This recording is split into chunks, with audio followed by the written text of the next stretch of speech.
Bonjour chers apprenants, on se retrouve une fois encore pour poursuivre notre cours sur le circuit RNC en régime sinusoïdal forcé. Notre deuxième partie sera purement expérimentale. On verra comment réaliser le montage d'un circuit RNC série en régime sinusoïdal, visualiser l'allure de la tension et de l'intensité en fonction du temps sur un oscilloscope et observer le phénomène de résonance d'intensité. Voici le schéma de notre montage. On a une résistance, une bobine, un condensateur, tous alimentés par un GBF, un générateur basse fréquence. Sur la voie A de notre oscilleur, on va visualiser la tension au bord du circuit ou la tension au bord du générateur. Et sur la voie B, on va visualiser l'allure de l'intensité du courant dans le circuit. Pourquoi? Tout simplement, il n'y a pas d'appareil pour pouvoir visualiser l'allure de l'intensité et on visualise ça indirectement à travers la tension au bord de la résistance, puisque cette tension est proportionnelle à l'intensité qui parcourt notre résistance. Comme la résistance est fixe, quand cette tension varie, c'est que c'est l'intensité du courant qui varie. On peut maintenant passer à la partie expérimentale. Nous allons vous présenter un montage RLC avec un courant alternatif sinusoïdal. Là, pour commencer, on va d'abord présenter les dipôles et l'appareil. Là, comme c'est un circuit RLC, dans le circuit d'abord, on a des résistances ici. Nous allons prendre une résistance de valeur 1 kΩ. Après la résistance, on passe à la bobine. Notre bobine que nous utilisons ici, son inductance, c'est égal à 1,5 Henry. Si vous voyez bien, égal à 1,5 Henry. Là, nous avons notre condensateur que je vous présente ici et sa capacité, c'est 0,47 microfarad. Et tout ça est connecté maintenant à notre interrupteur avant de commencer le circuit. Veillez à ce que l'interrupteur soit ouvert. De l'interrupteur, je vais maintenant à notre GBF.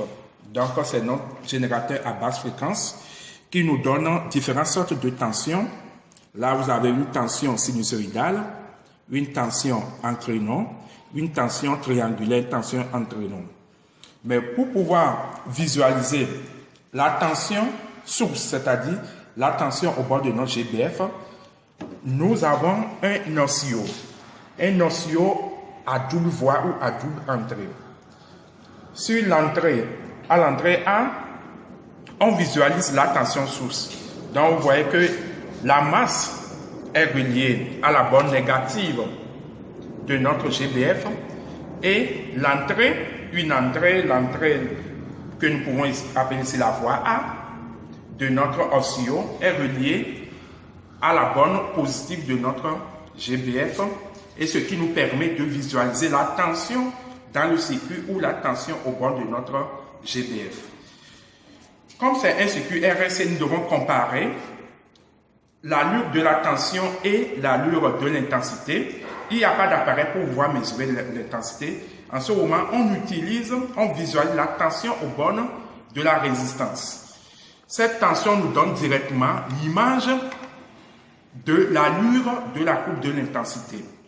Et sur ce, nous voyons que l'entrée B est reliée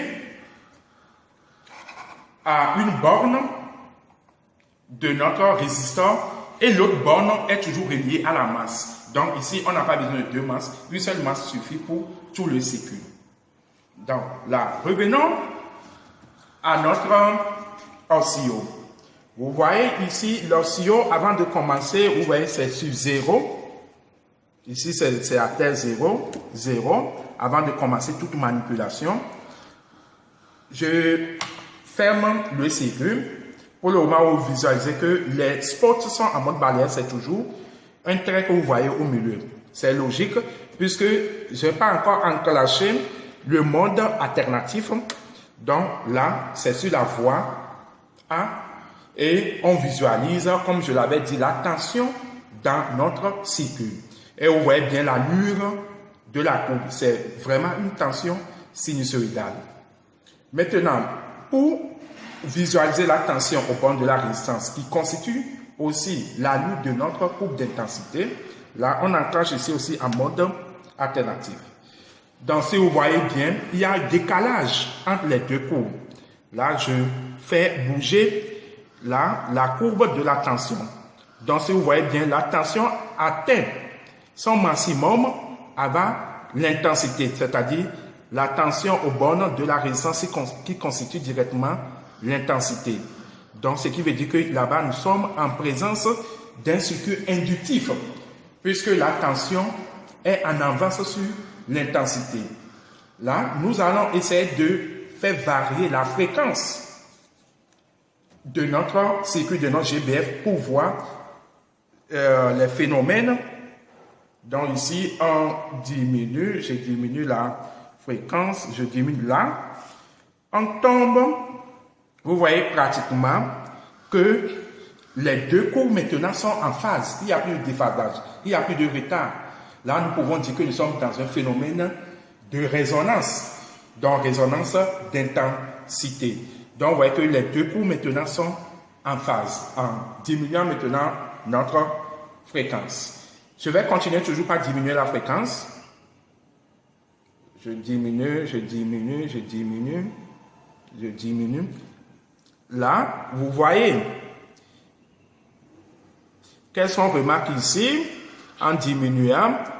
Maintenant, quelle courbe maintenant est en avance? Si vous voyez bien, la courbe que je touche maintenant est en retard. Et cette courbe-là constitue la tension. Donc, en diminuant notre fréquence, qui est en dessous maintenant de la fréquence de résonance, nous voyons maintenant que l'intensité est en avance sur la tension. Donc, nous sommes en présence d'un circuit capacitif. OK?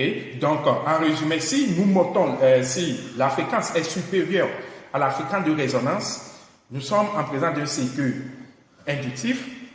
Si on a l'égalité, c'est-à-dire LC égale à, comment appelle-t-on, si nous sommes en phase, ok, nous sommes à la résonance, s'il n'y a plus de déphasage entre les deux.